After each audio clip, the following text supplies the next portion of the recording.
Assalamualaikum warahmatullahi wabarakatuh. Perkenalkan, nama saya Prana Wijaya Pratama Nandana dengan NIM 2106051110120 dari kelas E. Di sini saya akan menjelaskan jawaban dari UAS kalkulus saya. Yang pertama, apa peranan kalkulus dalam permasalahan data kontinu? Yang pertama itu data kontinu itu dihasilkan dari fungsi yang kontinu. Sedangkan fungsi yang kontinu ini termasuk dalam materi yang dipelajari dalam kalkulus. Fungsi yang kontinu ini bergantung pada yang pertama, ekspresi fungsi, yang kedua, domain dan kodomain. Fungsi yang kontinu ini juga memiliki 3 syarat, yakni yang pertama, nilai fungsi f tidak terdefinisi di titik C atau fungsi C tidak ada. Nomor yang kedua, limit fungsi ketika nilai mendekati C tidak ada. Yang ketiga, nilai dari fungsi tidak sama dengan limit fungsi di titik C. Jadi tidak sama.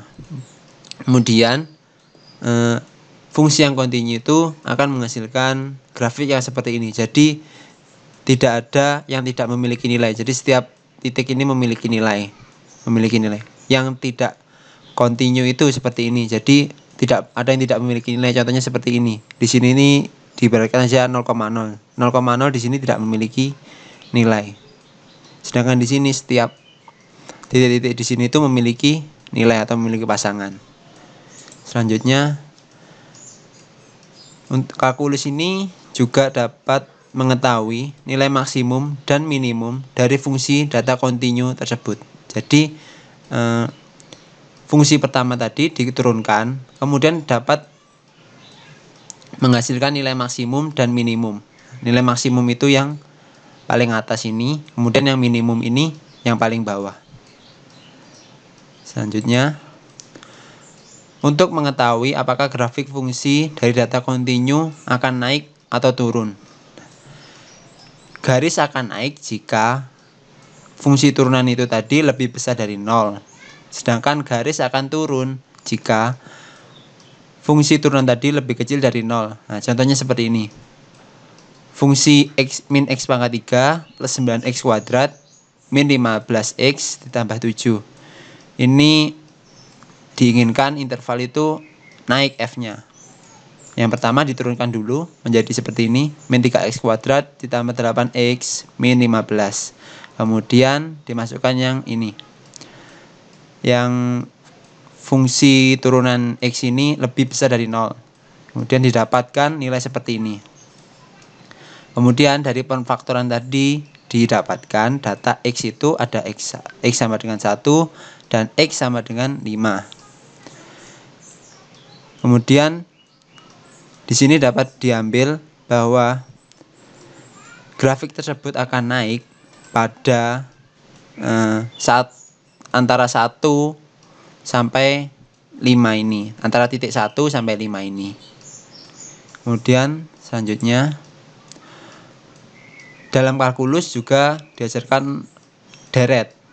Deret ini berfungsi untuk menentukan keberadaan suatu data. Jadi jika kita ingin mengetahui keberadaan data tersebut, kita dapat menggunakan deret. Yaitu ini di sini saya mengambil contoh sederhananya saja. Di SMP dan SMA itu sudah diajari untuk mencari U suku keberapa. Menggunakan rumus U sama dengan A plus N-1 dikali B. Ya ini. Kemudian juga dapat menentukan jumlah suku keberapa yang diinginkan. Contohnya seperti ini.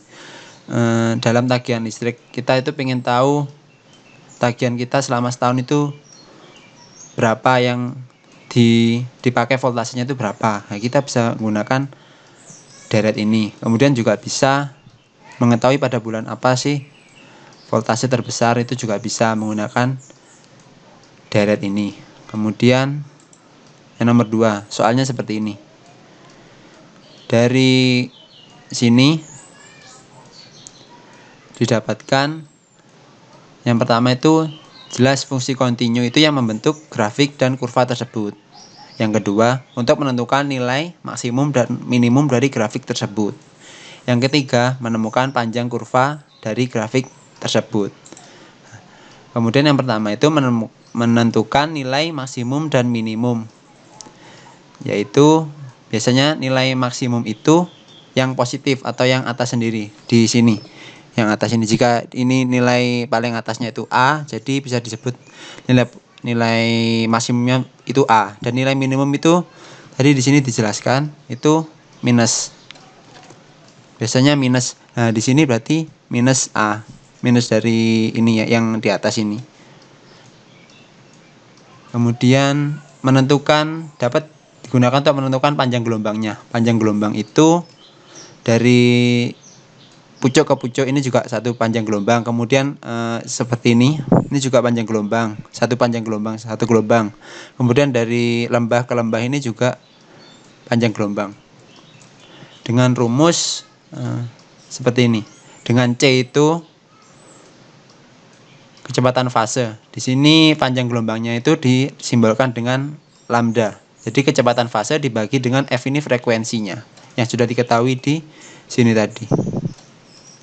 Kemudian menentukan cepat rambat. Cepat rambat itu untuk mengetahui kecepatan rambatan dari titik ini ke titik ini. Jadi satu kurva ini ya, satu gelombang. Kemudian dengan rumus lambda atau panjang gelombang tadi dibagi waktu yang dibutuhkan dalam satu gelombang itu tadi. Sekian dari saya. Apabila ada salahnya mohon maaf. Wassalamualaikum warahmatullahi wabarakatuh.